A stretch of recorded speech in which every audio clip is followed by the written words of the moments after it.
Are you sitting comfortably? Then we'll begin.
Everybody, how's it going? It's a little pub chat action tonight, and we're chilling out, maxing, relax. Oh, wait a minute. That's somebody else's show. Shit, I don't. How's it going, Dunk? Oh, he's relaxing around here. Oh, what are you talking about, Lewis? Yeah. I wasn't even thinking.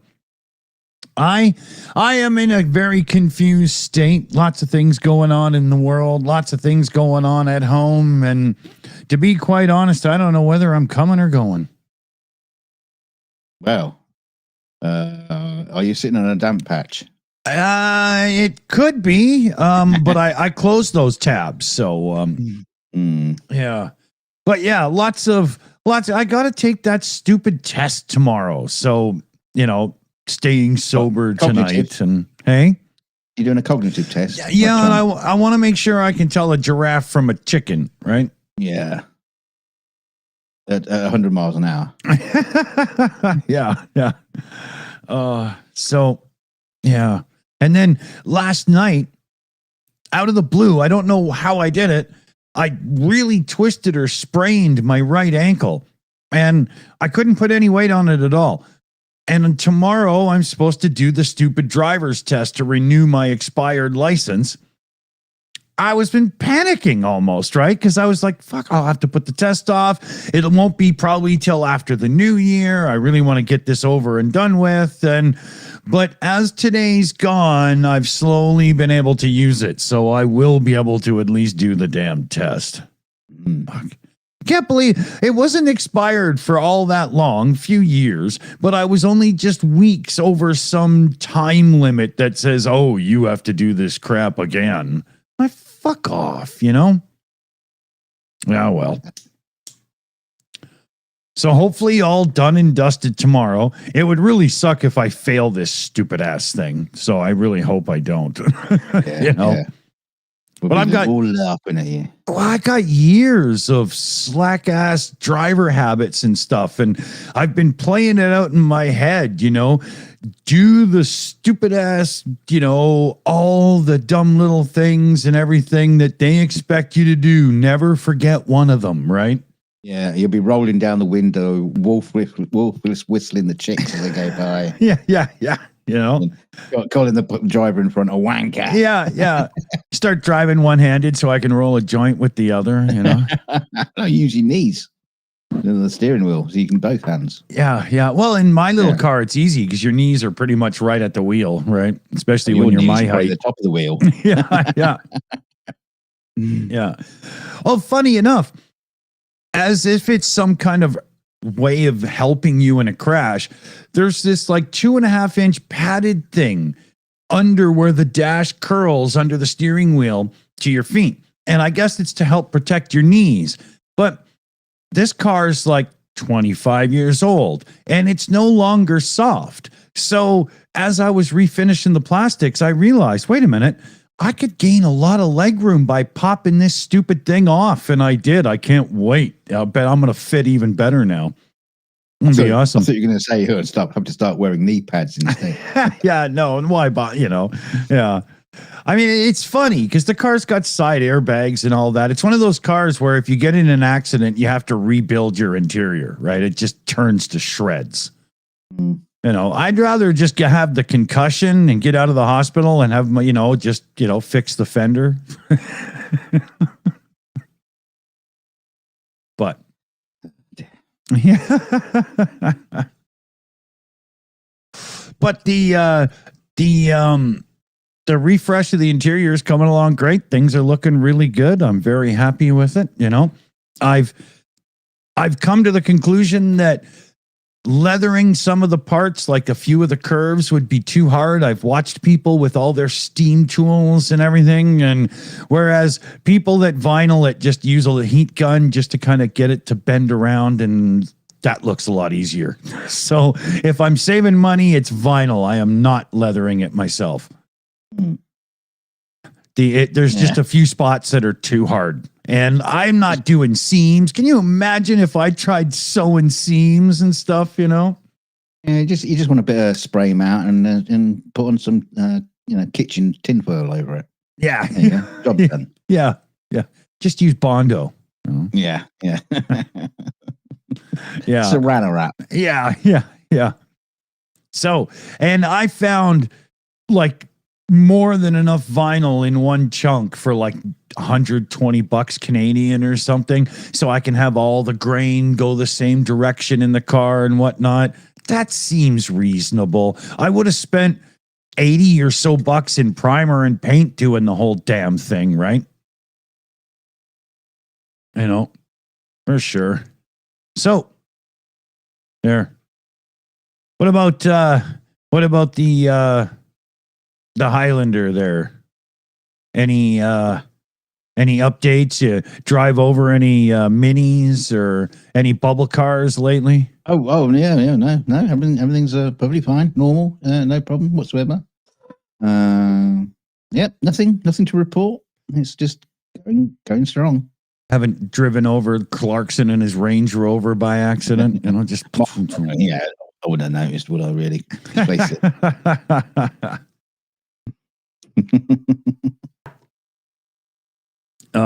They did a thing. One of the big car channels did a thing recently. The Toyota Highlander versus the Land Rover Defender. And the Defender did really good. Like, it's very competent. But then the end result was, now let's look at the companies as a whole and which vehicle you would trust to actually own. Yeah, that's always the thing with the Land Rover and the Range Rovers. They just they just say just after 3 years of your lease or whatever, get rid of them. Yeah, just get rid. Yeah, you got to at least two, because then you have one to drive when the other's in the shop. And then you've got to turn them in before the end of the warranty period. You have to, right? There's a guy that owns an old Range Rover in my town, and it's funny because you can see it's riding too low, but not all the way down. So his air suspension is leaking, but not so bad that it can't quite stay up. And if you see him stopped at the lights, you can hear the pump in the back just screaming for its life, trying to keep that thing up in the air. Right. He knows he's facing like 10 grand in suspension on a vehicle that's worth 6. You should fill the rear of the car up with helium balloons. Yeah. Do it like the old man from Up and just have them all like holding the car up. Yeah. You know. The smart thing to do is just convert it to coilovers, but unless you're doing the work yourself, that vehicle ain't worth it. Right? It's a lot of money, man. Yeah, it's the same with all cars, isn't it? There comes to a point where, you can repair it, you can keep it on the road, but, really, is it worth it? Yeah, a lot of the early Magna Ride suspension like cars that have the soft and firmer suspension, my God, getting those shocks now are $2,000 a piece. Right? But then if you don't install them, the computer flips out because it can't talk to them and blah, blah, blah, There's a guy on YouTube who specializes in talking about Toyotas. And he's a very sweet guy. I don't know where he's in America, but he's obviously an immigrant. And don't say where he lives. They could be listening. yeah, the ice agents be straight around. But no, there was a video on the other day, and it was like, do Toyota computers ever fail, or do they go wrong? And I could just hear him in my head. I didn't have to watch it. And the person would say, yeah, the Toyota parts, they're really, really good. They last forever. But, sometimes they do go wrong. And so it's basically, his answer to his question is yes and no. Yeah. And it's all his videos are like that. It's like, yes, it's really, really, really good. But it could be really, really bad. I just want to know. Yeah, shit or get off the pot, buddy. What the fuck? I'll make a decision.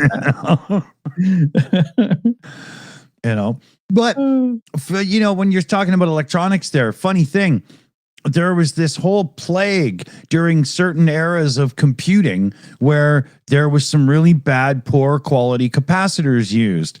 That affects things like the dash cluster and things in cars just as much.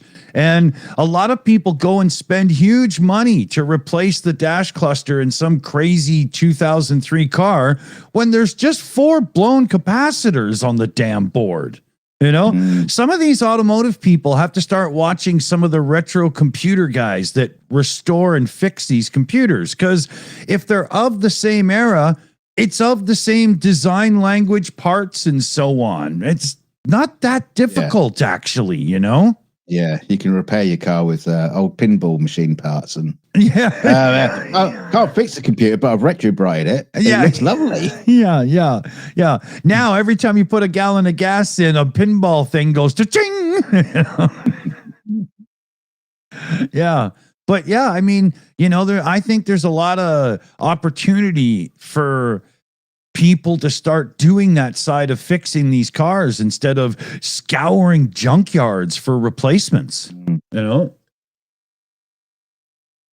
The next side of that is you get people, just like in the retro tech side, where they start designing and building replacement boards with new components and stuff, right? Yeah. Well, did you see that video the other day about the guy who built the Commodore 64 laptop? Yeah, that was awesome. And also completely useless all at the same time. Totally. Yeah, it's so much work. Such brilliant work went into that. And it's like, yeah, okay, now what? Well, now you put it on the shelf behind you to remind your viewers that they're going to rewatch that video someday to give you yet more ad revenue. Because the only reason to build that thing was clicks and views, right? It's kind of funny because I did think years and years ago how cool it would be to have a Sinclair Spectrum laptop. Yeah. Because that would be so easy. Oh, yeah. He says that, realizing, no, it won't be easy.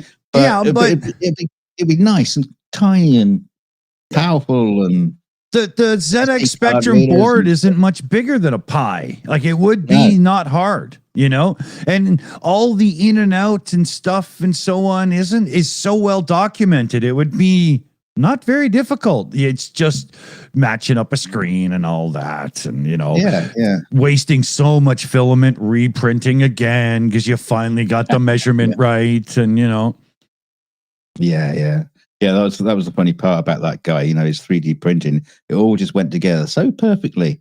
Yeah, right. I wonder how much 3D printing stuff is in the bin. Oh, it didn't line up, didn't match, and screw holes weren't right. Oh yeah, the folks from Lego are coming around his garbage bins looking for waste. Yeah.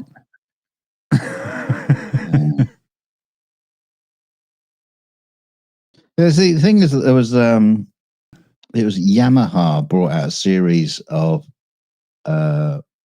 small synthesizer keyboards, which were basically, it was just like a whole range of them, but it was like modeled on just those like tiny little keys and things. Yeah. But they were all modeled on all their classic synthesizers. Yeah. And you could get like a collection of, there was the DX7 and stuff, right? Yeah. They had a whole bunch of them.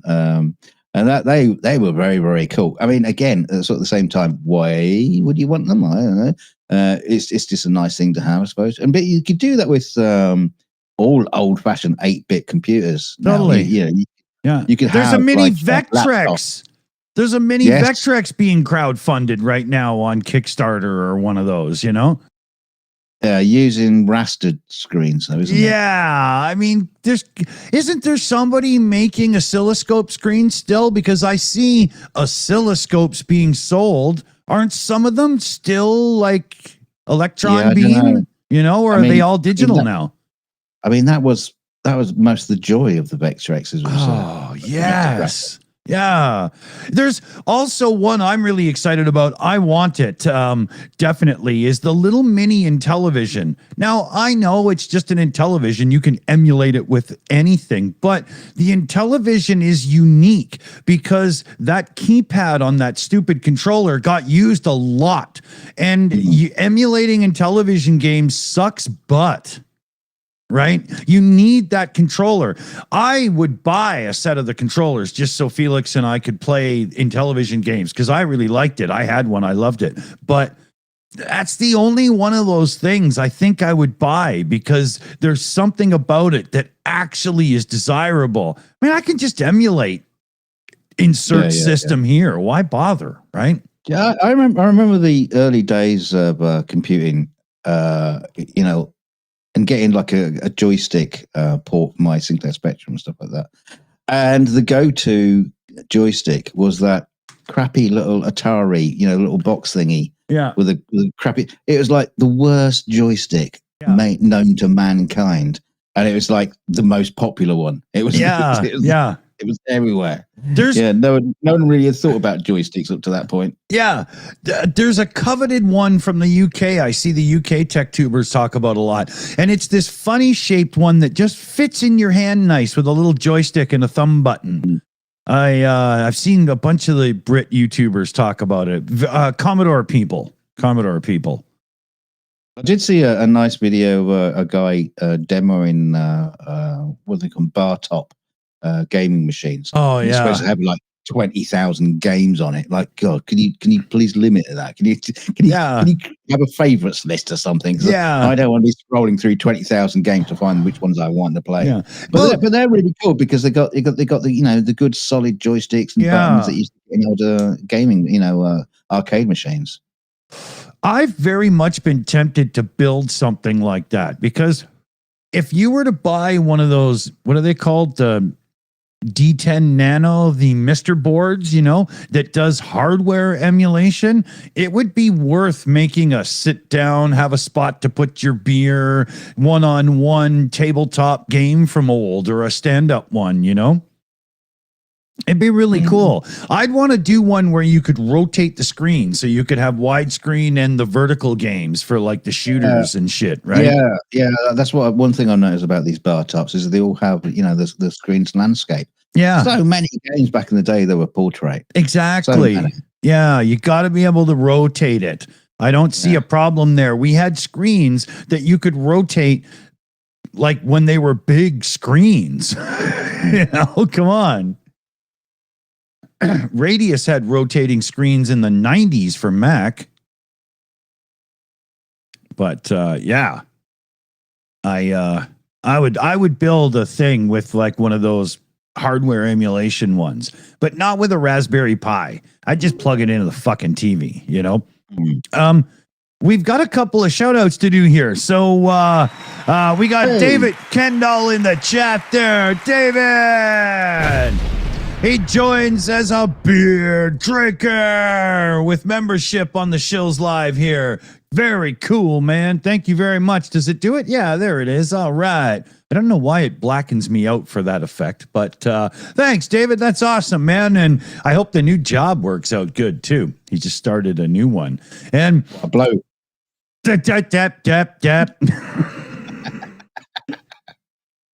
Yeah, you know, sometimes we give, sometimes we receive, but we hope everything's working out on the new job. Yeah, don't spit. And we have Davo in the chat here, coming in with a $20 direct Ko-fi donation there. And it's cheers to the beer drinkers. Oh, yeah. Hey, awesome, Davo. Thank you very much. We got David Kendall and Davo rocking the place up right now. Thanks, guys. That's killer. So I see Disney have changed up their franchise game now, remaking Pirates of the Caribbean with Donald Trump taking Johnny Depp's part. Yeah. We have a promotional image that's been sent in. It starts here. I think it's done, you know, I think this is before they've done the text part, Doug. So this is about halfway through a poster design. Yeah. Whose boots are that in the background? This is someone who's fallen overboard. Yeah. Hegseth was told to swim back to the boat. Yes, sir. Right, sir. Yeah.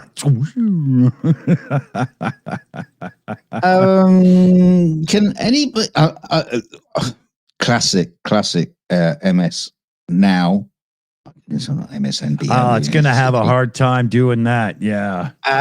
Classic MS now bit with I can't remember her name, but she introduces the story, and then she just goes, "I don't know what the question is." she had a panel of people, on to talk about it. She goes, "I just don't know."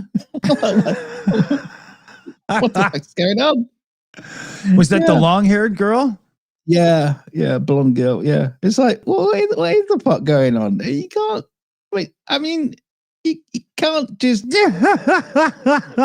What is he? I mean, he hates Somalis. Is he decided to become a Somali pirate? What the fuck is going on? You can't just take a ship. Well, he's saying that it's part of a shadow fleet that is supplying somebody under sanctions and so on or whatever. Hello, Mr.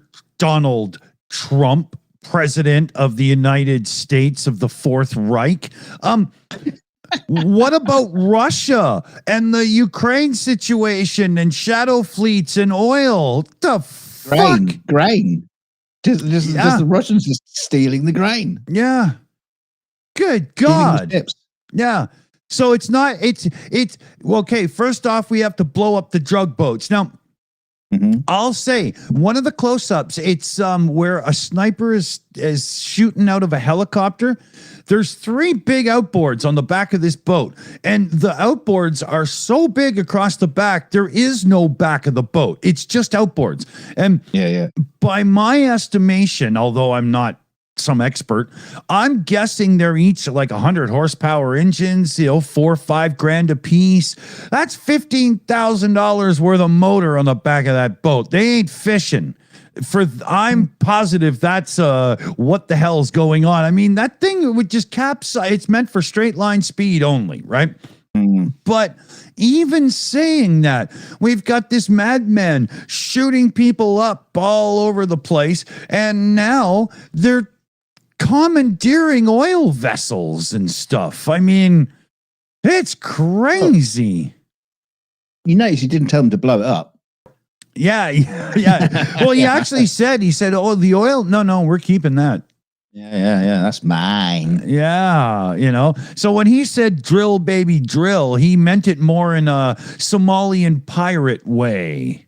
Funny how he doesn't like them. Yeah. I mean, this is the thing. He says, I guess we're keeping that.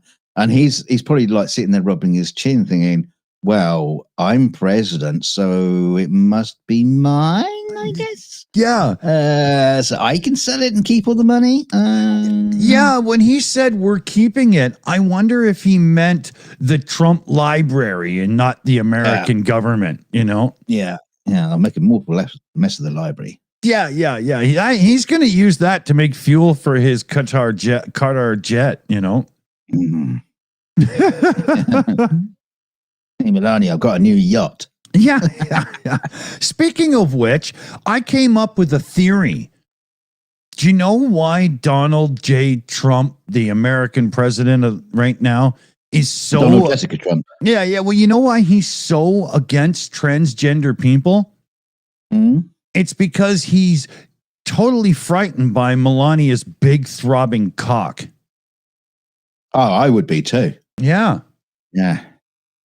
So I think that's what's truly going on. He just cannot take being fucked by his wife anymore.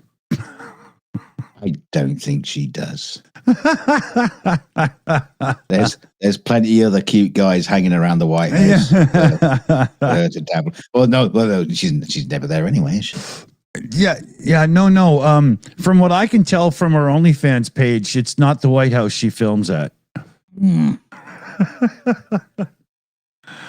I need to get a drink of water. Just give me 1 second here. It went down a lot quicker than I thought. What are you gonna do? I don't know. Have a bottle nearby. Get a jug. Christ away. Yeah. Bloody pirates. Just don't understand. What's going on? They're still trying to, they're still talking about the war with Venezuela and still no movement in Congress about it because, well, he hasn't even mentioned it to them, I don't think. Do they need to know? Yeah. I'm president, why do I need to tell them? Yeah, exactly. He doesn't care. He doesn't, rules meant to be broken. Yeah. I'm just gobsmacked. Yeah.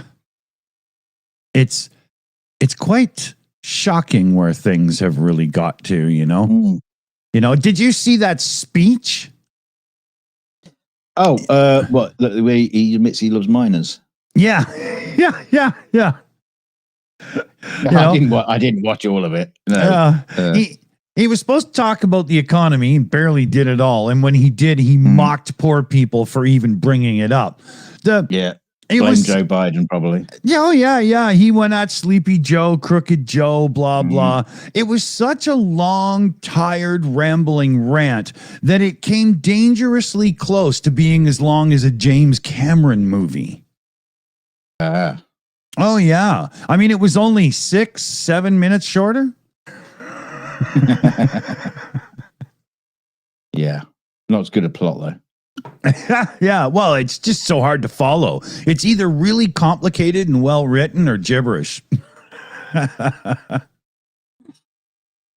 Yeah, and he did that whole rant. Why can't we have people from insert name of white country here, and instead we get, oh my God.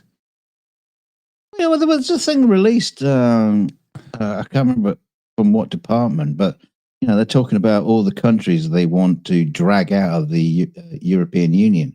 Yeah, like Austria and Denmark and all these places. Yeah. What do you mean? What do you mean take them out of the European Union? For what? Why? Yeah. Denmark. Well, yeah, I can see that because they still want Greenland for some fucking obscure reason. Well, so does America. Oil probably. Yeah. Oh, yeah. I just. What fucking games are they playing at? They are just literally just trying to decimate Europe. Yeah, well, I think what they want to do is they want to group up with white Europe and make sure that white Europe doesn't like the rest of Europe anymore. And in their minds, anyway, well, in their minds, anybody who isn't white Europe didn't originate in Europe, and therefore you can go home just like we're doing in America. It's awful, man. It's just awful. I can't believe I'm even watching this play out. And there's supposedly educated people that are properly, yes, do this. Well, when you say properly educated, who do you mean by that? Well, if you live in Alabama, grade 5, you know. Uncle Bob. Yeah. You go to school just long enough so that you can learn to unhook your father's bra. Yeah. Repressed he's educated. motherfuckers. He can open a bottle of beer and he's got no teeth. Yeah. You know.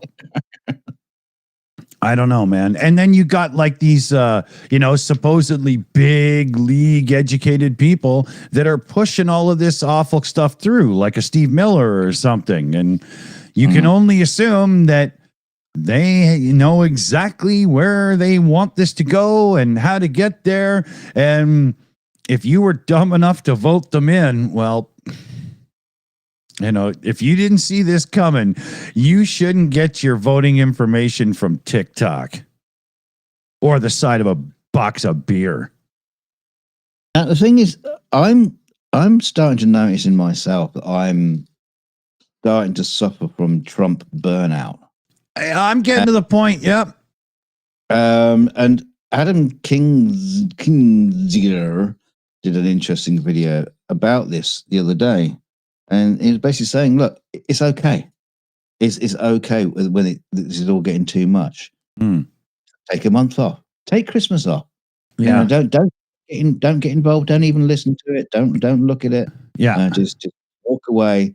But when the time comes, you come back with the full energy and the strength to take on the fight. Because, and that was kind of like good words because just at this moment in time, it's just. It seems to be every single week. I say that it can't get any worse, can it? This has got to be the worst thing I've seen Trump do. This week. And just like you challenged him personally, he steps it up a notch. Hold my beer. I mean, what can? Do you remember? Do you remember? Before Trump got into power, I started thinking of this kind of like futuristic game where we're using AI to plot out what will happen ahead of time. So we would always be like a few years ahead. And it didn't even come fucking close. I swear to God, didn't even come close to the idiocy that we've seen. It was some clever stuff there. But it was like a normal pace of politics. Yeah. Not this crazy ass shit that every single week there's a new dilemma. And when we say dilemma, I mean top drawer, top of the fucking wedding cake dilemma. We still got the thing with Hegseth and the murders, and that's still the Epstein Files. The Epstein Files. His tariffs. The affordability of stuff because he put the tariffs on everything, but he's still blaming Biden. All the criminals he unleashed on the street. The fact that he's a raging criminal and just hey, I'm president again. Nothing matters. It's just Trump gold card, the bitcoins, the cell phones nobody can get in the mail anymore. It just keeps going and going and going. Yeah. Oh man. It's unbelievable. The Bible, the Trump Bible, he doesn't know the first thing about the Bible. You know, couldn't even spell Bible. Yeah, he doesn't even know it usually comes on that thin paper because he's not touched one. You know. Well, no, he can't because if he touches one, it just goes up in flames. Yeah, exactly. Yeah. I'm just gobsmacked. You know, it's and there's other things going on in the world that we should be paying attention to. I would like to bring one up. Is that? Yeah. Close to home here. I'm in British Columbia, Canada, right? So West Coast. And beside me is Alberta. And they are raging righties in politics right now, the Alberta government. Not all of Alberta are raging righties, but they do have a tendency to be more conservative. But this chick is out of control. She's definitely just wants to be Mrs. Trump, the 8th or whatever. And it's gotten so bad that there's officially sanctioned petitions to repeal her and a bunch of her cohorts from government because they haven't stepped up to one of their promises. They're not paying attention to the people in the areas they are actually elected for and blah, blah. And yeah, they're in a hard righty province, and a province is a pretty big place. They are so sick of these jerks that they're literally doing petitions to have them removed from government for non-performance. It's hilarious. Isn't that what government do? Surely that's what government intention is to get yourself into power and then put your feet up on the desk and go, phew, well, that was hard. Yeah, you can't rock the boat too hard in either direction because you'll never get elected again. Doesn't Trump know that rule? You know? Yeah.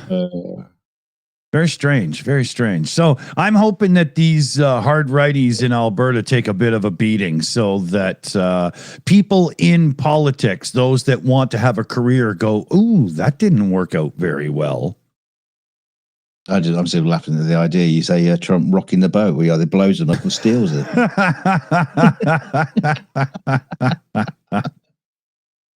Yeah. Rock the boat, then rock the boat, baby. Yeah. Rock-a-bye, baby, on the oil tanker. Oh man, yeah. The media is all over this, like, because there's many people around the world that are already condemning these actions as outright piracy. It's hilarious that this is. Oh, hang on. Are we back on Trump again, or are we back on? Yeah. Trump and the whole thing here. Yeah. Here, we've got a good one in Confessions with Donald Trump. The whole world is just too busy, like, lifting its chin off the floor. Yeah. It's like, what the fuck? Mm-hmm. You know, with weed and whatnot being legal in Canada, everybody goes to bed at night smoking a fat joint first because the news is just coming at them thick and fast. And then they wake up, and as they're having coffee, they have to digest everything that Trump did between like 11 p.m. and 2 a.m. when he just goes true social crazy. And right away, you're smoking more pot. We can't even legally get in our cars and drive to work. Yeah, I mean, at this point, I'm surprised that Trump isn't like, legally shipping in fentanyl to the US populace just to fucking calm them down. Yeah. It's going to be mandatory you take it. Oh, maybe that's what's going on. Whenever they blow up a drug boat, they've got divers ready to go in and get it all, right? Maybe that's what they're doing. They're just taking over the market. Yeah, no, they got all those dolphins that the Marines trained to collect it. Yeah. Except they get to keep 50% of it. Yeah, but don't use it on the job, flipper. Stuff it down my blowhole, quick. Yeah. Flipper's stashing some for his mistress after, Those ex-Hollywood types, I tell you. Yeah. I should just drop grizzly bears on the boats, cocaine bears. Turn it into a total reality TV show, Yeah, like the Running Man. Yeah. How will the 24 Runners. Yeah. How will the 24-man crew of the Venezuelan oil tanker react to a rabid tiger? And they drop it down. Yeah. How will we kill them? Either by an electric boat or a shark. Trump decides. Yeah. They just nudge them to wake them up. 12 billion.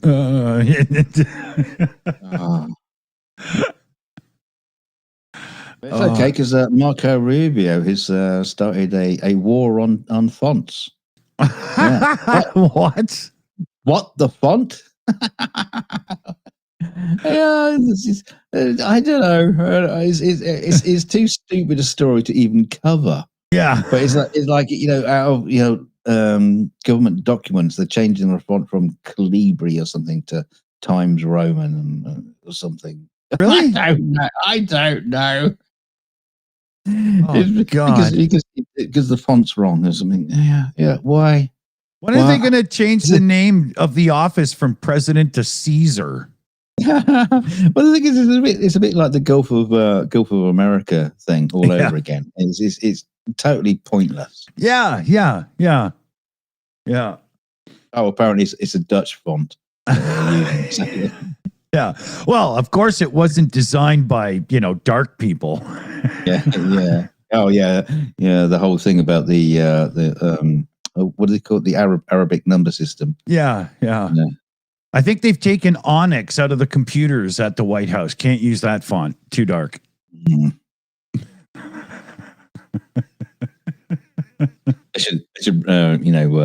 should release the Epstein Files, but all in wingdings. Yeah.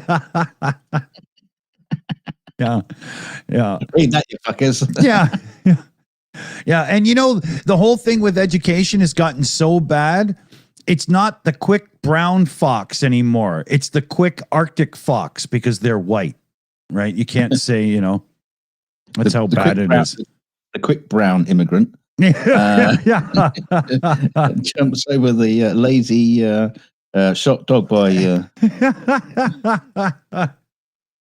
Kirsty Nome. The quick brown immigrant was almost shot by Kristi Noem. Did you see her disastrous thing in front of Congress? What was it, yesterday or today, whatever it was? They were drilling her with questions and she wouldn't answer anything. She got trapped into almost admitting that what they were doing is wrong because if somebody has asylum application, that means they're here legally, but they're being deported. One guy brought in this dude. He was like, I don't know, 75 years old. And they deported his wife, but he had military medals and stuff. She was from Ireland or whatever. And then he was questioned on that guy from Korea that had the Purple Heart for America. And he was grabbed up and sent to Korea. Yeah. He hadn't lived there since he was 6. And she basically just dodged and weaved. And if people wouldn't break laws and she's so good at ducking the questions on these things, which is kind of interesting because it's like a congressional hearing or whatever. I don't know what it is, but the thing is, if you were in a court of law, you would not be able to get away with that kind of not even close. Yeah. Dodging the answers. Yeah. So I find it really hard that it's even worse, dude, because she got so sick of being grilled where she couldn't say anything but try to dance around their questions that she was like, well, I can't stay. I have to go. I have another commitment. And she left. While people were heckling her as she left. Why won't you answer the questions and blah, blah and stuff? There's a growing... Yeah. She said she had something to do with FEMA or something, right? As if, answering to Congress. Well, it was such a farce. I think more and more people in general American politics, even on the right, Republicans, are just looking at this going, I'm never going to survive a career in this if I don't start, more and more people are getting really sick of some of this bullshit. Yeah. I hope it grows, right? Because it should, but Yeah. But these congressional hearings, I mean, I've seen so many of them, with her and Kash Patel and stuff like that, where they just weave around the answers and dodge. And I think what happens is, the people asking the questions, sometimes they feel like they've done a win. It's like debating a flat earther, You'll never win the debate because you never get them to admit that they're wrong. So it just keeps going on and on and on and on. That's why people like Fight the Flat Earth and MC2 have got such long running channels because you can't win. But it should be made. They should just change the way it's done. It shouldn't be allowed. Exactly. You can't avoid the question. Yeah, especially a yes or no answer. Exactly. That's what I was just going to say. If you're asked a question that just clearly has a yes or a no answer to it, and you don't answer it, there should be a contempt of Congress like there is contempt of court. There should be no getting away with this. Yeah.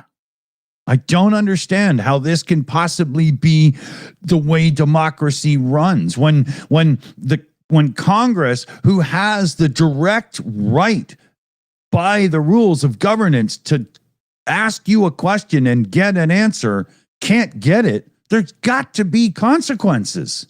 There just has to be. It's a typical thing with a politician, when they're being interviewed on television or wherever, or just out on the street. It's a politician thing that they do. Yeah. And it must be a deep core of democracy that allows them to get away with it. But this is why things just take forever to happen. Yeah. They spend so much time, organizing these congressional meetings and have the people in there and get it, and then nothing happens. Yeah. What was the fucking point? Yeah, exactly. You might have a slight morality win because you showed them up for what they are because they didn't answer your question. Yeah. In one way, that's a win, but at the same time, you're not getting anywhere. Yeah, exactly. Oh yeah, there's the whole articles of impeachment going against what's his name there, RFK. Oh, what? Yeah, yeah, that brainworm, right? He's got impeachment going towards him. Oh, right. Yeah, I haven't had time to look into what it is because, just like we were saying, there's just too much. You're getting confused. That's James and the Giant Peach, and there's got a little worm inside the peach. That's funny. That's funny. Oh, I do have some neat news I can let you guys all know. We're on the side channel here. Have you got some good fucking news? Yeah, Give us some good fucking news for change. Yeah, somebody we know is directly working with the Azov group, Azov, Ukraine. And my calories. Yeah. And I am now in a private chat with some of these folk, and you're going to be seeing some of them on the Shills for Ukraine update coming up over the next little while. Yeah. You'll probably see blurred hidden faces and stuff, and we might be changing a few voices here and there and whatnot. But we've got a direct in, and you're going to hear it from the horse's mouth a few times. It'd be pretty cool. You don't need to blur out my car. I can get it on. Yeah. I want to know where it is. Is it like holed up in a roadside, or a crater somewhere, or is it still going strong? Well, yeah, because of who they are and what they do and stuff. I don't think we're gonna. If we get that information, it ain't going out. They're very guarded folk, but yeah. So yeah, it'll be really cool. That's coming up. It's being planned right now in the background. Yeah. By a grown up, I hope, and not you. Well, I'm. Oh shit. Yeah. But this is one that I'm actually, So it's happening. Yeah. The best laid plans of mice and men. Let's put the mice on the job. Well, speaking of the job, there might be an opening on the Shills moderator and group team and stuff for somebody that wants to help with some booking and whatnot, because we got some busy folk already doing things, and you can't overburden people and stuff. And God knows I'm useless. So, Yeah. Yeah. I thought you were going to say we need a new presenter because I'm just announcing that Dunk has been fired. Fire myself. You got to impeach me, you bastard. Yeah. That wouldn't work. You know. Nobody listening here is going to agree with me on that. Oh. Yeah. Oh man, I was just realizing I still got like 3 hours of work on my little car to do after, because I got half the interior ripped out, refinishing it all. And if I don't put it back together, it'll be really strange trying to do a driver's test in a ripped out car. And it's dark out and stuff. Maybe I'll just wake up at like 6 a.m. and do it, you know? Yeah, that makes more sense. I just go to bed normal tonight. Go to bed like Felix was home. Oh. So I got a little spot the criminal. Spot the criminal? Yeah, spot the what do you call them? Okay. Yeah. This story here. It's a in where is this? I can't see this. This bloody thing's got so many bloody pop-ups over it. But there's a fugitive. Can you tell where he is? Which one's the fugitive? And if you say it's the black guy pretending to be a bear at the nativity scene, I think you're probably right. I think he looks like he's doing the Walking Dead zombie audition thing, you know, which is, you know. The funny thing is, a true nativity scene, they wouldn't all be white, because they weren't white. They were brown. But the black guy in the scruffy clothes just wouldn't have stuck out as like a sore thumb quite so much. Yeah. But he was a fugitive, and he decided to hide in plain sight. He would have had it would have worked better had he just stood behind the guy on the left and just been his shadow. Yeah. Laid on the ground. Yeah. Maybe just sitting up a bit on the wall. He could have at least got, stole a crown from Burger King, and then he could have been one of the wise men. Yeah. Sneaking about in a nativity scene doesn't sound very wise to me. Oh, that's funny, man. That's funny. I mean, he didn't even think to hide behind it. No, I'll just be a part of it. Yeah. Life isn't Scooby fucking Doo. What the fuck? I don't know. I think Scooby Doo's becoming a bit more close to home, a bit more real now. Has that ever worked for anyone? Like, that whole gag where you run back around into the store and stand in the window like one of the mannequins and watch the cops run by, Yeah, trademark Charlie Chaplin. Yeah. Yeah. Guy goes full vaudeville. That's too funny, man. What a moron.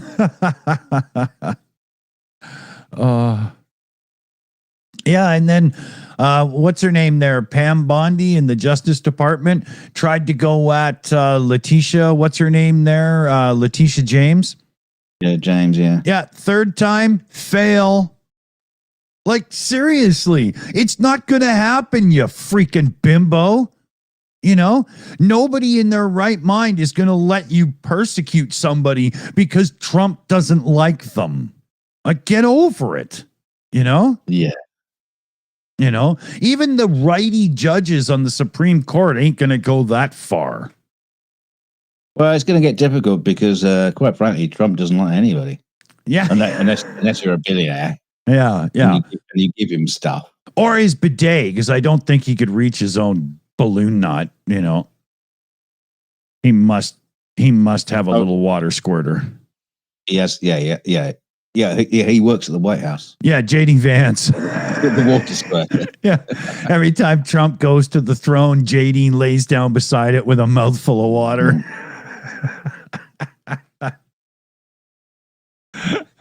Oh, wow. I don't suppose that's a joke. I think that's actually true.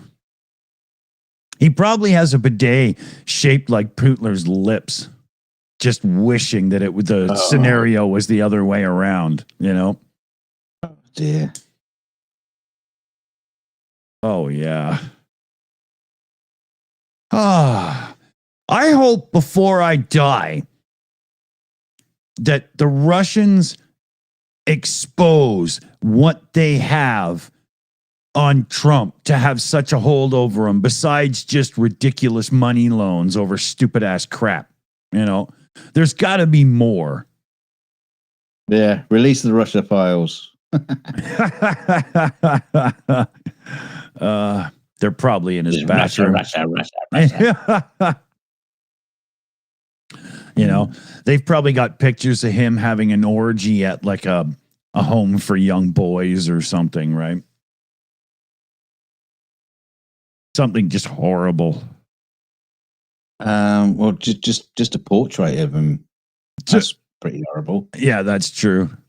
Just a picture of him. Yeah. Never again. Yeah. Imagine that ugly mug being carved into Mount Rushmore. Oh man. Forever. Yeah. Oh, no one would visit that place again. Oh. You know, you'd have mountain climbers, and they would do that thing where they hook their little thing to sleep in, you know, in the rock, and they would do it in. Hey, yeah, no, they would sleep in the neck vag, man, as like a a mark of honor, right? Oh no, thanks. Feel dirty. But you could just chip a bit off every time you go past when you're going in it. Yeah, yeah. There would be a thing where, he's so harmful to the environment as a leader that birds would naturally just shit on his portion of Rushmore, right? The seagulls would just get it. They'd just crash into it and just like hopefully break a bit of stone off with their beaks. Yeah, very very slow erosion. Yeah. A team of Venezuelan Green Berets or whatever would sneak into America and at night disfigure it, Yeah. Put a big fucking mustache on it. The Sharpie.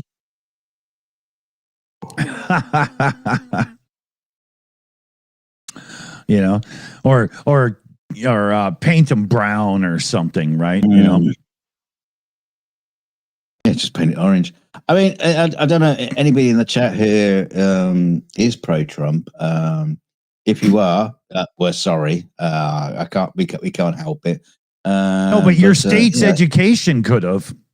but could you explain why we shouldn't be hating this man so much? I can't think of a reason. Me either. I mean, when the rest of the world, if you are a big supporter of Trump, and you look at the rest of the world, if you're not looking at it through rose-tinted glasses or just listening to, what your MAGA followers say, Fox News, what the rest of the world thinks of him. If you actually look at how the rest of the world, perceive Trump, right? How do you rationalize that? Yeah, because if the rest of the world thinks he's an idiot and hates him, then maybe, just maybe, you're wrong. I know. I think you hit one half of the issue. Having to admit you're wrong and having to admit that you were wrong doing the you're just mad because we won and you lost. They can't go back on that now. You got to stay. You got to double down, Yeah. It's not a fucking football game. Yeah. Exactly. Sorry, soccer game because they're renaming that. That was hilarious when he was like, "Oh, FIFA like me? Okay, it's football, soccer. Never say it again." Yeah, yeah. We must rename it because they don't use their feet. They do. Mr. President. Yeah. Have you actually seen an American football? Have you been to an NFL match? What do you know how they play football? Yeah. America. Yeah. Yeah. He's like, well, I've seen football and I just can't deal with those rackets they keep swinging. I don't think you've even seen soccer either. I mean, I'm sure he hasn't seen anything. Yeah. Yeah. He doesn't seem to know anything about anything. Well, when he watches a football match, like a soccer game, to him, it's just like watching an ant farm zoomed in. He doesn't understand, Oh God, get him to, when he was on some kind of like news, being questioned, and he was asked about, what's his favorite Bible. Yeah. His favorite part from the Bible. We should get him on and say, "Oh, Mr. Trump, you're a big fan of soccer, which we're now calling football in America. You're a big fan of soccer. Yeah. Can you explain the offside rule?" Yeah.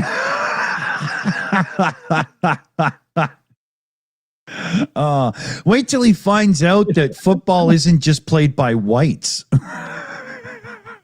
Oh yeah. And there's a reason for that, because they're usually better.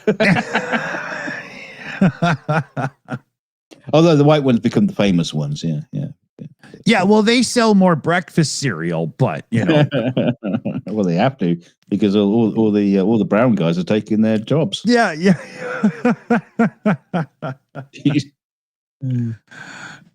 Too funny. But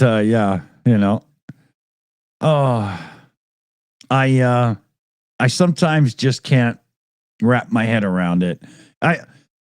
I do believe that there's some serious cognitive issues going on in that man's head, though. Well, apparently not, because he aced them. He aced his cognitive test. Yeah, I saw secret footage of that. I saw the best MRI results ever. Yeah, 3 times in 1 year. Like there's not something wrong with the man, But that cognitive test, I figured it out. You know what it is? It's that toy from when we were kids and little kids, and you spin the little arrow and then it spins and it lands and it goes, bah, and you go, sheep. Oh, I don't think I took that test. No? Oh. That was too hard for me. Yeah, it was administered by Fisher Price, was it? Dr. Fisher Price. Yeah.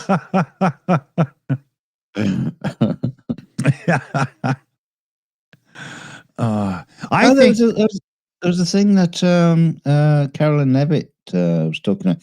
She was being questioned about Trump's hands. Oh, okay. And again, she brought up the fact that he's bandaged up because he does lots of handshakes and all that kind of stuff. With both hands, Caroline? But she let something slip, and I don't think anybody noticed it.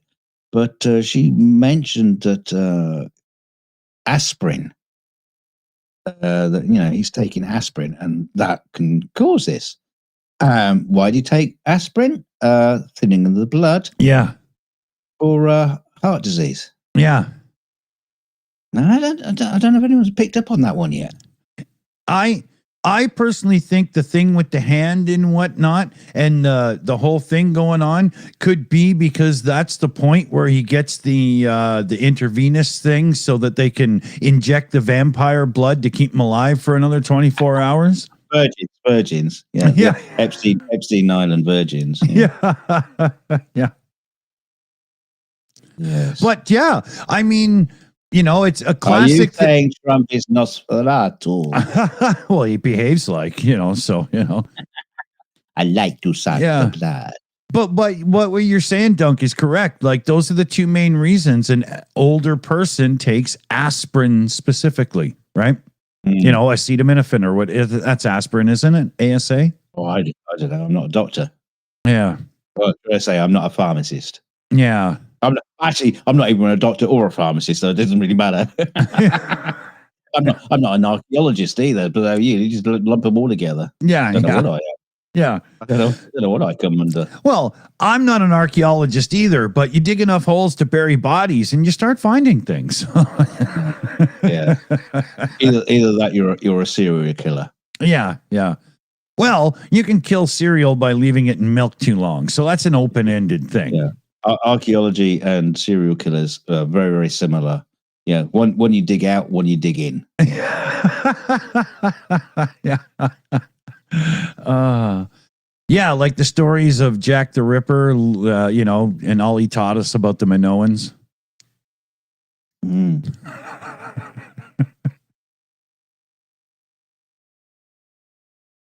Oh, what? He did steal that idol from that Peruvian temple. Yeah. And then that jerk friend of his, Yeah. Throw me the whip. Throw me the idol.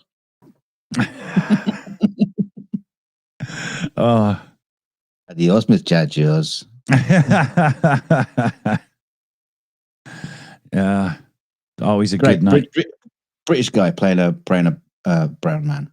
Brilliant. Yeah, there you go. See? What's the world come to? What's the world come to?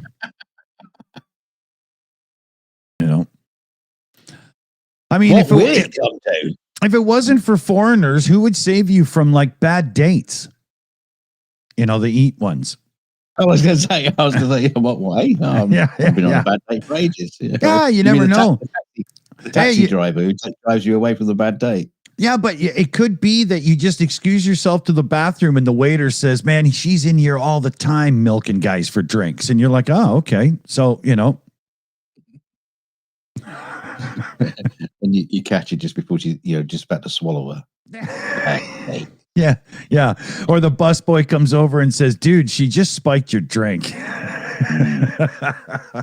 You do have to have a glorious shot of a fan spinning with a monkey dead on the cup. Yeah. Poor little monkey, Yeah. It was great the Heil Hitler thing. That was funny. Yeah. They probably did kill the monkey just because he did that, right? No, it's Elon Musk in a furry costume. There he is, little monkey. Oh, you cheeky monkey, you.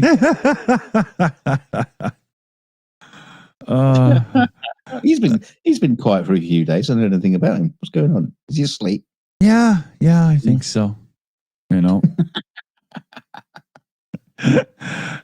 No, he's been doing the whole thing in Europe where if you're not white, you should leave because I'm going to pay to make sure we get like Nazis in charge. Yeah. Great words from a South African. Brilliant. Yeah.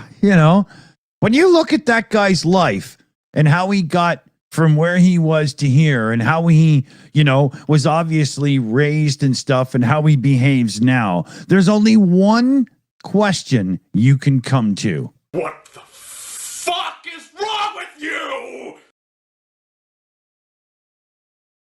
And he doesn't have an answer except for so what are you gonna do?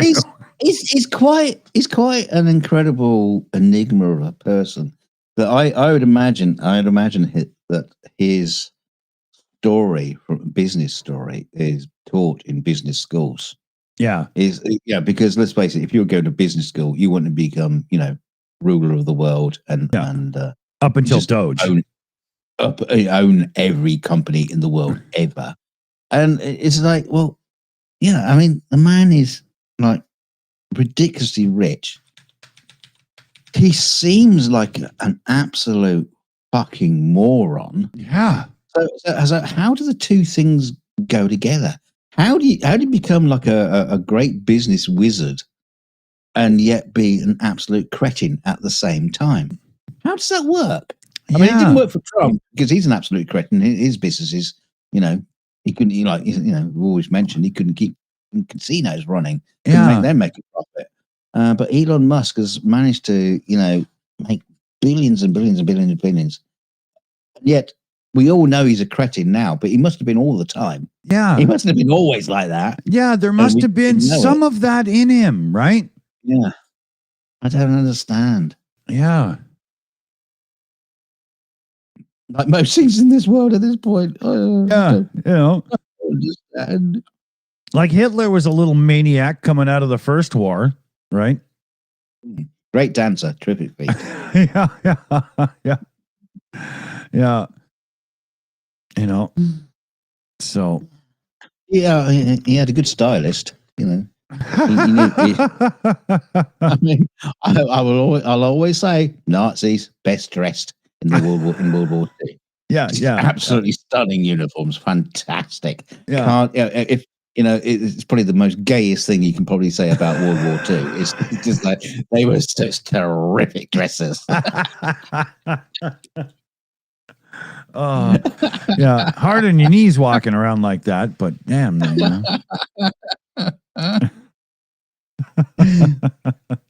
Bloody Nazis. Yeah. Back to Indiana Jones again. I hate Nazis. Yeah. Yeah, I think Harrison Ford is the callback joke tonight here. Yeah. And what's his name that doesn't live in Scotland that loves it? Mr. Connery. Yeah. Sean Connery, I just live in Miami instead.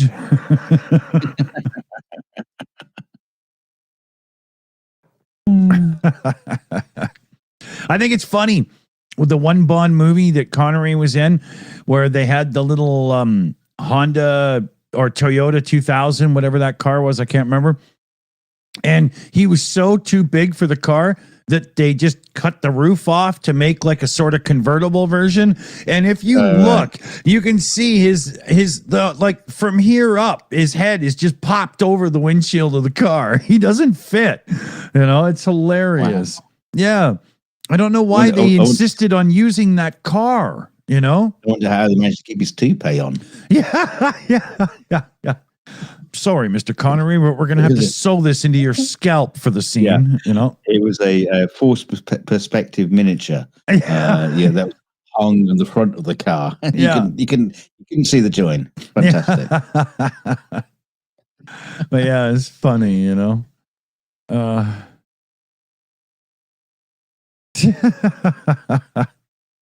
You know, or like Magnum PI with the little red Ferrari, right? He didn't fit in that car properly.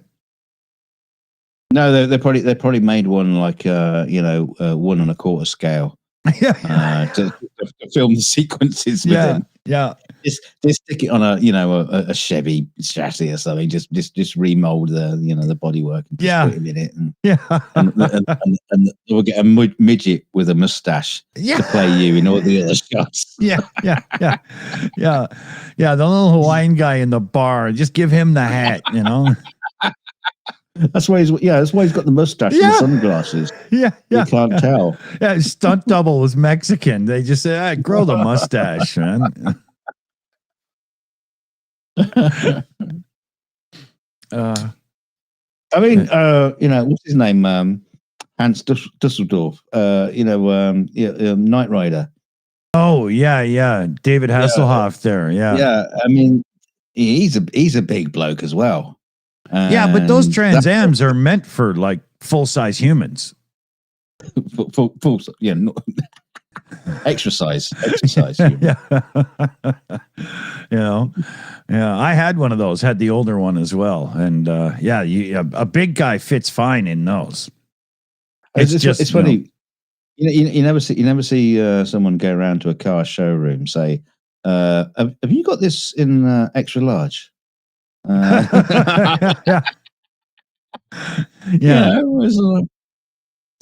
Do you have a Shaquille O'Neal version? You know,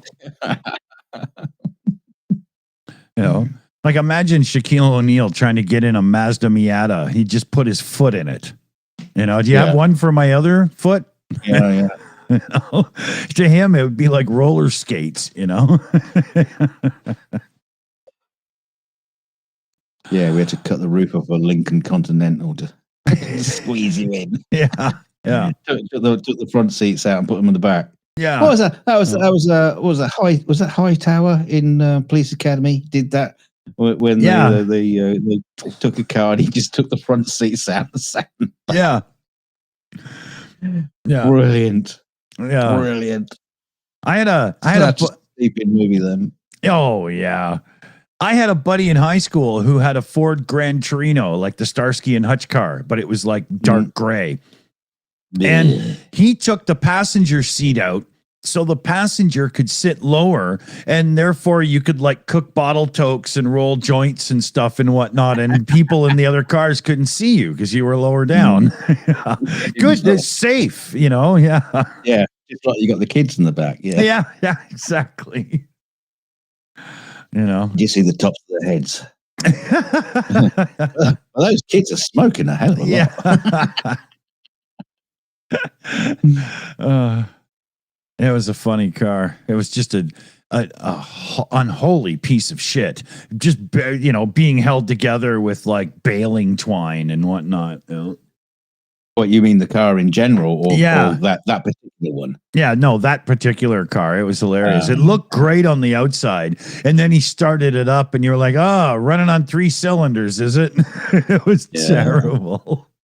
Oh yeah, I mean the actual car was just so glorious. It was just like it was the epitome of a muscle car. Oh yeah, crap. Yeah. Yeah. You know, it was like the Ford Cortina of the UK. You know, it was a great looking car, sounded awesome. Oh yeah, but could barely, you know, do 0 to 60 in 7.5 seconds or something. Like, you know, even a Chrysler minivan was faster, you know. You know, hilarious. And then it's funny, you look in the 60s and 70s movies from America, and the cars go around the corner and they just go like this and wobble and they flip all over the place, you know. And then you watch like a car movie from Europe from the 60s or 70s, and people drift around corners. And it's not that they're that much better drivers or anything. It's just American cars of the 60s and 70s kind of sucked. Yeah, but here's the thing: why it works so well for shows like Starsky and Hutch. It was the size of a stage. Yeah. And you could actually fit cameras. Yeah, and camera crew inside there. Yeah, exactly. You know, the car was so big. They even had like craft services, you know, serving coffee and things. Oh yeah, catering was working on lunch in the trunk, right? You know.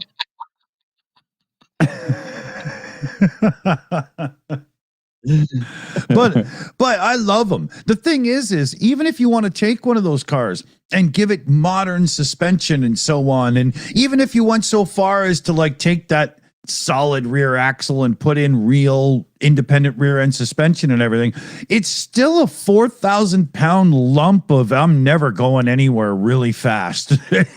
You know. Yeah, but I bet you have a big fucking smile on your face. Oh, that's the whole thing. Get in a 68 Camaro, fire up that engine, you hit it, you put your foot into it, you do, you know, it's not like it's slow, but, you know, they're not like people think. Yeah, but the engine's going. Yeah, exactly. Yeah, great. Yeah, that's what muscle cars are about, the experience, right? It sounds like the engine from a diesel submarine. Yeah. Just you know, away. Yeah. Carburetor fed, unburnt fuel blasting out the tailpipe. Oh yeah, you know. I watched a video the other day from a channel called Top Gear. Surprisingly enough, I've heard of it. I don't know who the guy was. I mean, I think they just like, you know, just got a new channel going. Yeah. But they were talking about the V8 Lotus Esprit S1, the original. No. The Lotus Esprit is a 4-cylinder original. Oh no, this is the V8 version. Yeah, the first V8 one. But the styling of the original S1. You know, the Bond car. Yeah. As you know. Well, Bond had an early car, and then he had a Frank Stephenson car that was more rounded when he had the skis on it. It was red. Yeah, the red one. Yeah. That's the Frank Stephenson car, the update. I'm talking about this new one. So basically, what this company is doing, I can't remember the name of it. Oh yeah, I see this. They're basically finding donor cars, stripping them right back, keeping the engine, and I think that's about the only thing they keep. the rest of it is just thrown in the bin, and then replacing everything with modern parts so the car doesn't suck. Yeah, they keep the chassis, the backbone chassis, but they update it, because if you keep the chassis, you can keep the VIN number, and it still doesn't have to be registered as a new car. Yeah, because that's the thing. They're not new cars. They are just rebuilds. Yeah, and they reckon they're going to get quite a few out. But it's quite funny because the Top Gear guy was like walking around and showing us all the bits and bobs, and it looks fantastic. Yeah. Obviously it does. How can you go wrong? Oh, it's one of the best looking cars, especially the original Giugiaro design is brilliant, right? Yeah, they're taking some bits away. Was the little black trim along the side that's gone, which I kind of think it worked. But anyway, that's that black trim was only there, to hide the seam of the two halves being glued together. Yeah, I know it's funny, but it's kind of like it's like a pinstripe, it looked good. But the thing was that this guy from Top Gear, he's walking around the car, he's pointing out all the details and all this kind of stuff. And he's there right in front of the car, and he says, "And I can't wait to get in one and drive it." Yeah, I'm thinking, you're standing fucking next to it. Yeah. It's like, oh, you mean they haven't built any yet? Yeah, I think it's just a shell that kind of is for show, like, please somebody buy a car from us, right? Yeah. Because I haven't seen anyone drive it, and I've seen like thumbnails from 15 YouTubers now about this thing, right? Mm. Yeah. But to me, I side with some of the purists out there who are like, for the love of God, don't wreck original cars doing this. What are you doing? Yeah. I mean, if the car is a basket case and basically unsavable, and a Lotus Esprit is only worth so much, so a full restoration wouldn't be worth it, I guess I see it. But,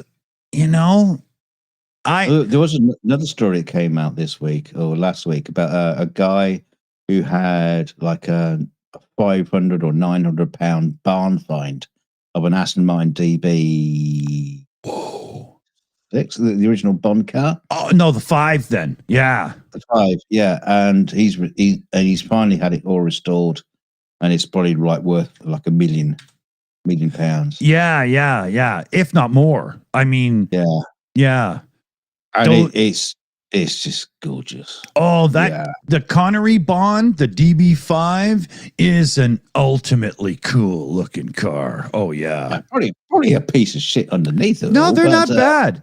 At that point, the Astons were pretty good, especially for their era, right? Mm-hmm. But you're looking at 240 horsepower or something. You're not getting anywhere in a hurry in the modern day. It's just amazing, right? But it is gorgeous. You think about some of these old cars. Oh yeah. You can't beat them. Like the Jaguar with a big long bonnet. Yeah, the E-Type. Yeah. I was just gonna say the E-Type's one of the best looking cars ever, man. It's just you just can't beat that. Yeah, there's and with the modern rules and regulations, a lot of the design language that made some of those cars beautiful and ultimate and sexy and stuff, you can't do it anymore because you can't have your front nose that low. Because what if you hit a pedestrian that's too stupid not to know to don't cross the street and things like that, right? Oh, I say fuck them.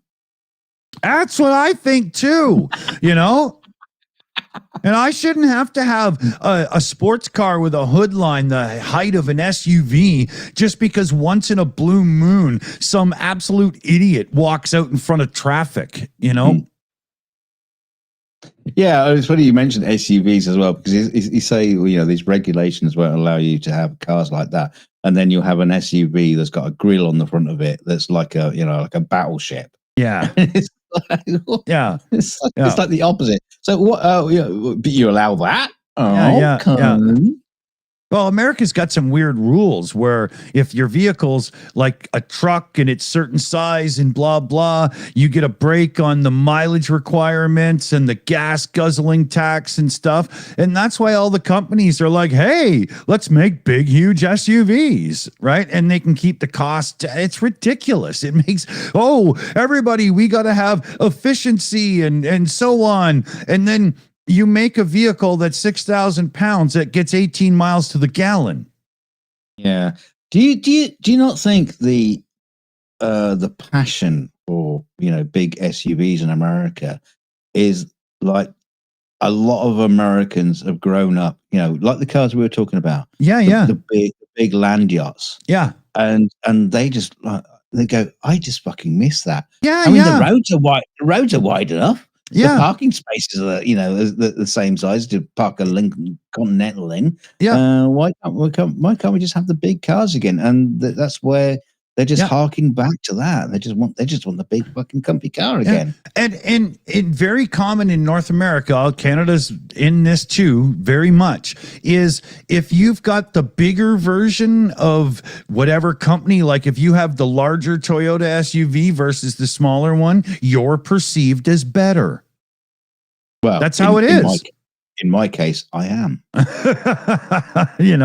it's perceived as the wealthier option. And people like we've in my area, it's really prevalent. You've got people who have these massive 2,500 diesel trucks. They're huge, they're crazy, and you never see more than husband and wife in the damn thing. No, right? No. Or somebody that drives a huge Suburban because they have 2 children. You could do that in a Golf, Yeah. Well, that's a problem with cars in general, isn't it? You could just do it all in a Nissan Leaf if you wanted to, but then also why? Yeah. Why aren't I allowed to have a big fancy car? Yeah, exactly. So I understand all the pay for it. Yeah. I understand all the mentality behind it, but I wouldn't have some big cumbersome thing unless my life sort of said yes. And where I live, that's an idea. There's a lot of people that have 4x4s in my area, but they're real. And we are in the Rocky Mountains. And if you like to leave town and drive around in real winter, you go from my little area where it's nice to, holy shit, this is winter, right? And, we've got hills and all that stuff around, I get it, right? Not for me. I like little cars, but, even smaller SUVs. I'd like to get a Fiat Panda 4x4 and do it up some, or like a Lada Niva, Yeah, I like those. They're cool. Well, it's like I stuck with the Land Cruiser because Kelly had a wheelchair in the back, and it was a big fucking wheelchair. Yeah. And so I bought the Land Cruiser, and then she goes, "Oh, I'm changing the wheelchair, getting a different wheelchair." She's got one that's like the fraction of the size. Okay. It would sit in the back of a Volvo SUV or something like that. Yeah. With the seats up. It's small, and it's like, well, okay, well, I've got the car now. I'm sorry, I'm sticking with it. Yeah, exactly. Plus, like a Highlander is a really cool, desirable thing, whereas like a big GMC Chevy Yukon or whatever is just kind of shitty and clumsy and cumbersome, to be honest. There's the gap is massive between those two vehicles, right? Yeah. Sorry if you own a Yukon. I didn't mean to dump on your ride, but the gap is massive because I can put my foot on the pedal and leave you behind. yeah. But I just I think the whole thing with the bigger and bigger while we're going for efficiency and everything is kind of odd. Yeah, I mean. Yeah, are we talking the environment? Well, environment, use of fuel, like, we're running out and blah, blah, and all this. Like, we keep hearing all this. We've got to have our things electrified. But people have range anxiety. So why are we making 5-ton vehicles? Like, like it does, like the sorry, but Tesla's strategy before the Cybertruck makes more sense. Just make nice cars. They're not really nice, actually, but you know what I mean, right? Well, I think thing is, if you were talking about the environment and energy use and stuff like that, because energy use has gone up. Oh yeah, and what's interesting about that? A lot of people are pointing fingers at AI data centers. Yeah, that are just chewing through, the resources, the resources. Yeah, and I'm sitting thinking about, is the benefit of AI actually worth it? To the rich, it is, because they're eliminating employees, but otherwise, nope. No. Yeah, but even then, I'm not really seeing it. No, I know. I can see it. You can get like Chat GTP, to answer a few questions and stuff like that. Yeah, usually wrong. You can do images, blah blah blah, and a Google search will come up with an AI thing which you ignore anyway. Yeah. So it comes to, and everyone's talking about AI this, AI the other, and it's like, really, has there actually been any significant benefit? Not yet. To me, this is why I say the true benefit, they're playing up and giving us the AI tools as if it's the next greatest thing and we should all love it. But in the background, corporate world, America, whatever, is loving this because they see a future where they get to not drop prices, have way more profit, and all of them just go, wow, this is great. That's, to me, what's truly going on here. Well, they think it's all going to be great until they realize, well, that didn't work. Yeah. We need to hire people again, and we don't have the resources to do that anymore. Yeah, it's Doge 2.0, right? Yeah. Yeah, exactly. Yeah. And I mean, we're saving billions. Oh, we're losing billions. Look at Stellantis as a perfect example of that. They made all kinds of cuts over the last bunch of years to the car company. If you don't know Stellantis, it's Chrysler, Jeep, Fiat. It's the big group, right? And they made all kinds of cuts over a bunch of years, and their cars suck now, and they're digging themselves out of a hole huge, and they need to spend big because they got rid of a lot of the people that could have actually helped them stay afloat with good engineering and practices. But the big dude at the top just went, no, cut this, cut that, give to the shareholders. Everybody loves me. I'll walk away as the company crumbles. Right? That's what happens. It's all about this. It always comes down to please the stockholders, screw over everybody else, make the elites rich, and that's it. See, PJ points out, a perfect use point of AI. He's talking about customer services. Mm-hmm. Now, and he says, customer service is shitty now because of AI, blah blah blah. And we would want to speak to a real person. Now, I remember when customer service was shit before AI.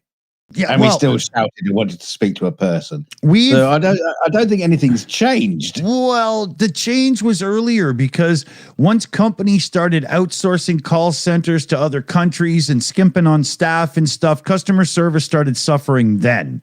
That got us used to it. So now people don't even truly bitch like they should about the AI ones, right? It's been bad for a while, It's ridiculous. But all this AI, the power use of AI is putting the price of energy up. And computers, this RAM crap we're going through right now is brutal.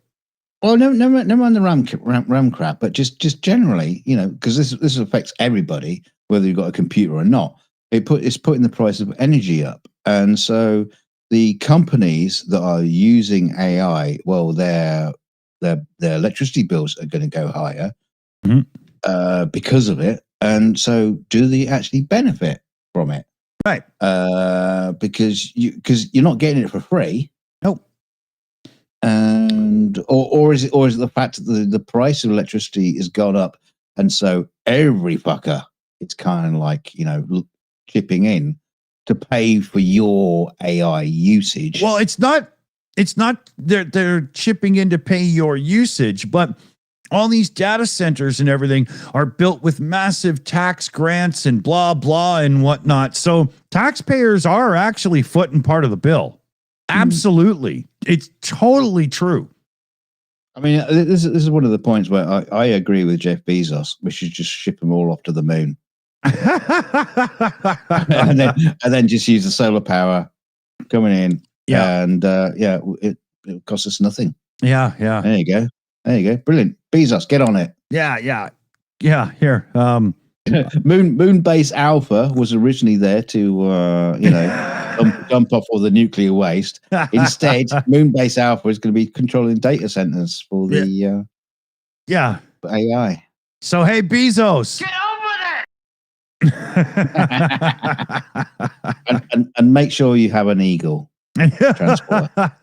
Exactly. They're just too cool not to have. Oh, that's the best way to fly, man, for sure. They're awesome. Well, and crash. Spinny and crashing. That's true, yeah.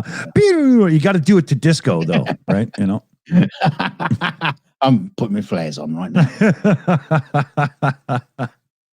Oh yeah. Who was Moonbase Alpha? I mean, it wasn't NASA. Where did that? What went wrong? Where did this all come from? This whole Moonbase Alpha, and they're all wearing uniforms. It was like a new. I think it was the unit, the Royal Lunar Society. It was international. It was international. It was just like they sort of like reinvented the future of space by having just like well NASA's no longer involved. They're like a subcontract. They're the guys who do the plumbing.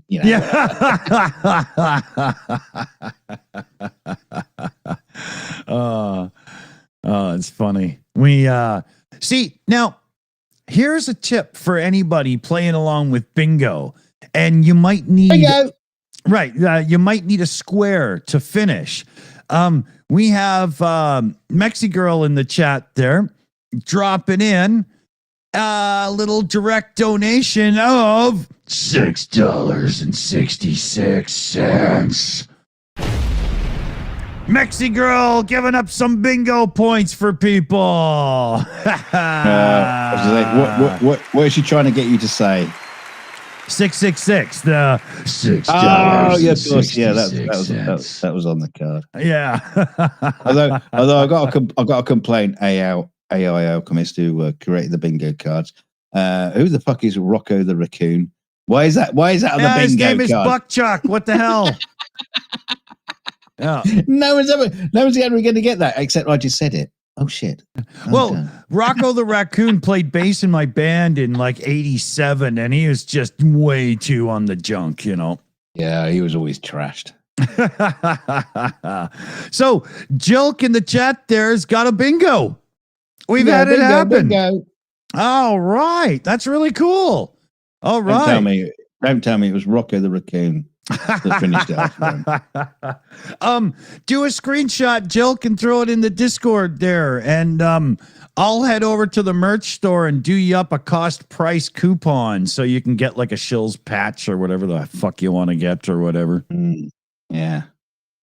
Shills strap. All right. Hey, we got to do up a graphic for a Wall of Fame or something for people that win bingo. Because if you win multiple times, we can keep track, right? Good idea. Yeah. Does that mean everyone has to refresh now and do a new bingo card? Yeah, but not until the next show. Right? Okay. Do we keep going, or now that there's somebody bingo, we'd have to restart, and we're already live for an hour 38. So yeah, there's no point in restarting. We'll never get a second card filled unless we just sit here and do it on purpose. Yeah. Space 1999, Battlestar Galactica, cars, computers, Commodore 64, Spectrum. We've done all that. Yeah. Too bad Jilk's already won. Parrot sketch. Right? Yeah. It is an X bingo card. What? I'm so confused. All right. Well, that's cool. Awesome. Very cool. I will. We haven't talked about white dog poo. Oh, white dog poo. Yes, yes. Hey, talking about merch. I was thinking about this.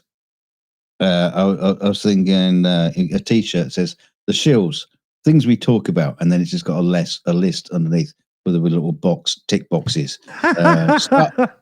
Star Wars, Star Trek, white dog poo.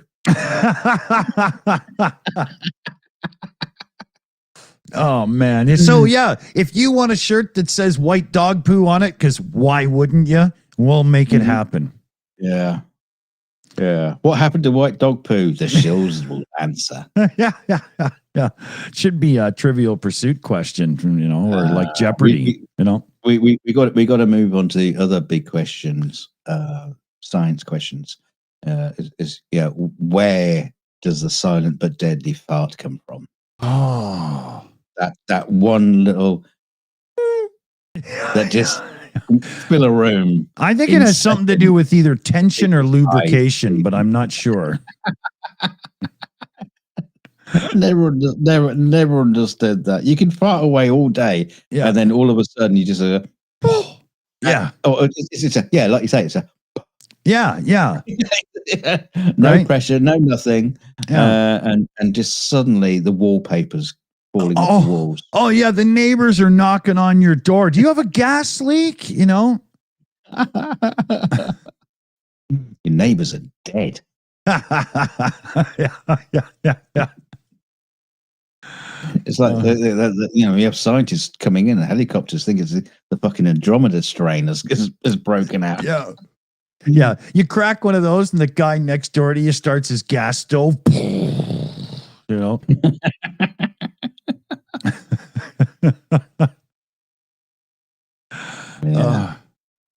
Yeah, but it's interesting the way that works, Maybe science we've got to crack. Maybe when you get like some good friction going for one of those squeakers, it really holds all so that there's not as much of an attack, and that poof is when it just opened like the hole in a donut, so that it just or it's just like a portal to hell.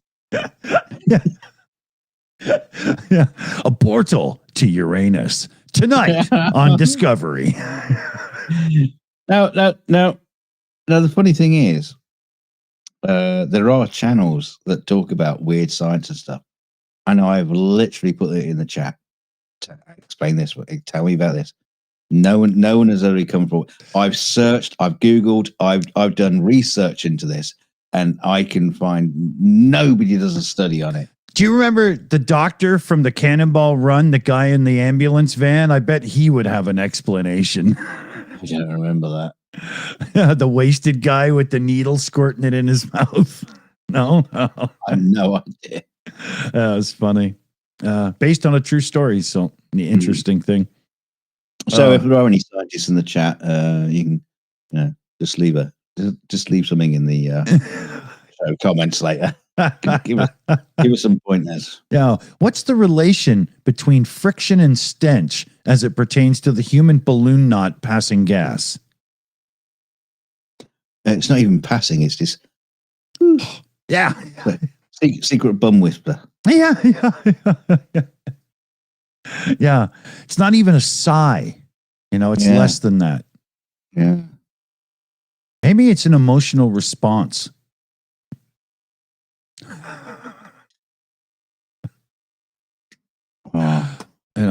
Maybe it's a holdback from when we were like little mammal critters running around, and it was a defense mechanism when your enemy didn't hear it, but then they walked into it. Are you saying we're a skunk? I mean, the thing is, I remember. It wasn't too long ago. It was a couple of years ago, and I was just talking to a guy in the office, and just whispered away from me, and quite literally, he was dying, and and you could tell it was just like slowly crossing the room. Yeah, like the mist in a Stephen King novel. Yeah, exactly. And everyone else was being kind of like polite, but just breathing through their clothes. Yeah. Somebody finally says, "Could you at least blame it on the dog?" You know, We don't have a dog in the office. yeah. Blame it on the Frenchman. Yeah. Oh, it was terrible. You just couldn't apologize enough. Yeah. I mean, I didn't do it on purpose. I don't know. The thing is, if I had the science, I could have explained it. Yeah, exactly. Yeah. You know, Yeah. I wonder what foods are truly the ones that, bring out those raunchy farts versus, that fresh air that just kind of flows through. Well, yeah, but you're talking about different sort of thing, a different level. Yeah. Smelly farts, and the silent but deadly ones. Yeah, they're two different categories. Oh, exactly. It's like DEFCON 1 and DEFCON 2. But maybe there's a food thing that creates a gas that, has some kind of different pressure thing that it creates it. I don't know. You know what I mean? Right. Yeah. We need PBS to give us a grant so we can suss this out. The thing is, it's not even the smelly egg smell. It's not like a hydrogen sulfide thing. It's just like that times a million. Yeah, it's like 1,000 Greeks died and are rotting, It's like, what is that smell? Yeah. What is it? Yeah. Even Satan himself would be like, bro, that smells like shit, Oh, shit. We've only got 28 people watching now. Yeah. Well, even somebody who cleans septic tanks for a living can smell those, Dear. We've driven everyone away. Yeah. Well, 27 watching. Yeah. Well, it's time for us to be chilling and, hitting buttons and saying our farewells and stuff anywhere here. I got to get some food ready and I got to get back to finishing. I got to put that damn car together or something, right? Oh, man. Good thing I didn't start drinking tonight. Sometimes sobriety is the answer. So yeah. Let's see here. Big thanks again to David Kendall there, to Mexi Girl, and to Davo as well for the direct donations in. And thanks to everybody here that was playing along with Shills Bingo. We hope you click the link next time, grab a card, and play along. Congratulations to Jilk on winning. That's awesome. You're our first winner. Well done. Yeah. Very cool indeed. We'll send you out a peace prize. Yeah, I thought you were going to say a pizza. And like a smelly fart, I've cleared the room. We'll come back tomorrow. We'll try again. We'll try to be a bit more enthusiastic about the news, but Jesus Christ, man, it's getting hard. Yeah, really. Getting hard. Yeah. You want us to be enthusiastic about the news? Tell us about bad things that have happened to Trump and his Reich. Submit that news into our Discord so we can totally rip on them being the absolute pieces of human filth they are. That makes us happy. I see videos about people doing bad news about it, and I watch them and think it's not bad enough. No, it has to be awful. I need more at this point. Yeah. I want a news story that Donald Trump woke up to find that he had actually defecated his own eyeballs.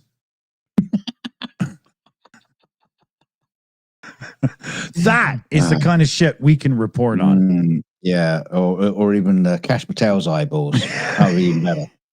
Well, that's what happened. That's why when somebody put them back in, they just are crooked. I do a Blade Runner thing. It's just eyes. I just do eye. Cash Patel wakes up every morning taking such a hard teabagging from the president. He finds his eyeballs in his diaper. He has to put them back in. If anyone's out there who's really good at internety graphics things, I had this brilliant idea of a Cash Patel. But it has to be like an animatable GIF sort of thing, so you can move the mouse around, and his eyeballs move and spin. But they never go in the direction you want them to.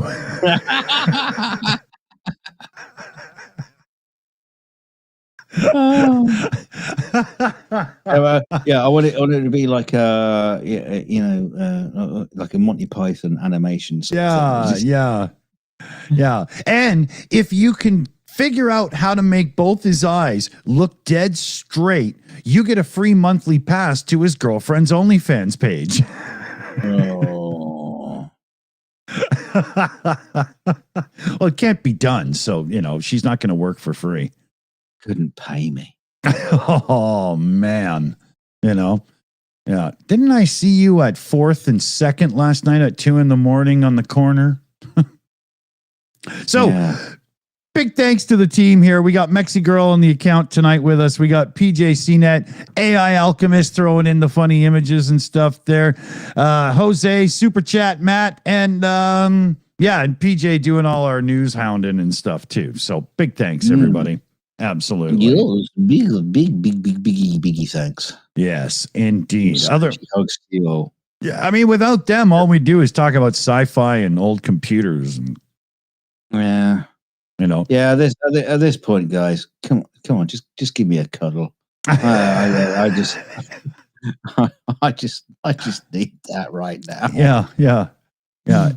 Just don't send him a red hat. Just don't do that. Yeah. Uh-oh.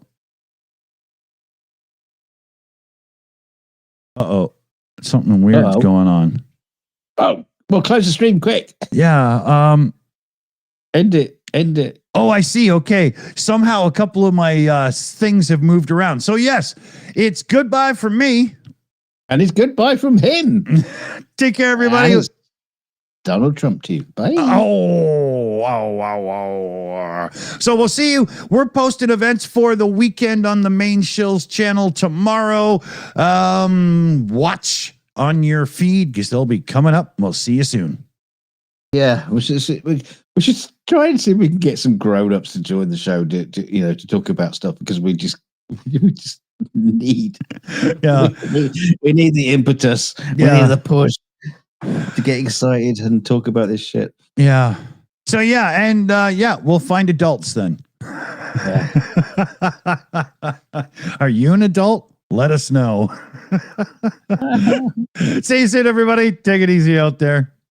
Stay shitty.